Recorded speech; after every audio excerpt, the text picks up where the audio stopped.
Hello everyone, it is Kitty Clinical here with another video, and today we're going to go back to the average GPA for medical school admissions.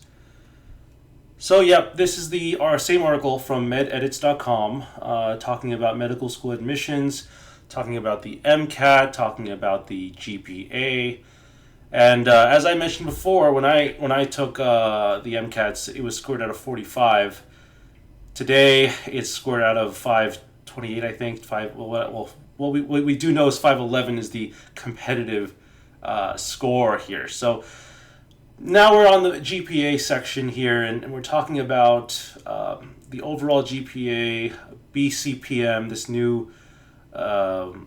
new phrase that people like to say for biology, chemistry, physics, and math, and the non-science GPA. Well, this non-science GPA, I want to focus on this a little bit because it is an important detail that people tend to miss. And that is that medicine is as much an art as it is a science. And that's why I think a lot of people, when they think about becoming doctors, they think about someone who is probably good at math, someone who's probably good at science, someone who's probably good with numbers and figures and physics and chemistry. Well, I'm here to tell you that it is far from the truth. That is far from the truth when it comes to being a good doctor and doing the best type of medicine. So, yeah, I guess you should be good at math and science if you want to be a doctor, but as you grow older, as you go through medical school, as you go through residency, you'll find out very soon that there is a lot more to medicine than just math and science. Who here has studied for organic chemistry? Raise your hand.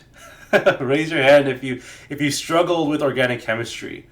Well, organic chemistry, I can tell you firsthand, I don't remember a thing about organic chemistry.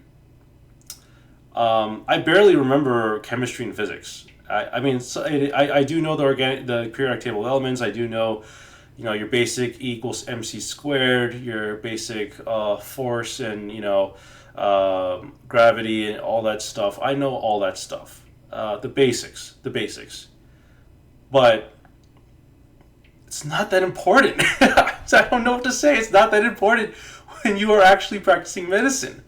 It's not, but it is important for medical school admissions, and I do believe in this actually, that you should do well in the sciences to be a doctor. And some people will complain that organic chemistry, doctors don't have anything to do with organic chemistry. They don't do any of that when they practice medicine. Folks, it's important. It's important for a number of reasons, and we'll go into detail in future videos about why organic chemistry specifically, and chemistry, physics, why all of these things are important. Yes, maybe I don't know all the things in math and science. Maybe I can't tell you, I might not even know what a derivative is, but I can at least tell you that all the stuff that they make you study, it goes into this library in the back of your mind. And some of it is good to know.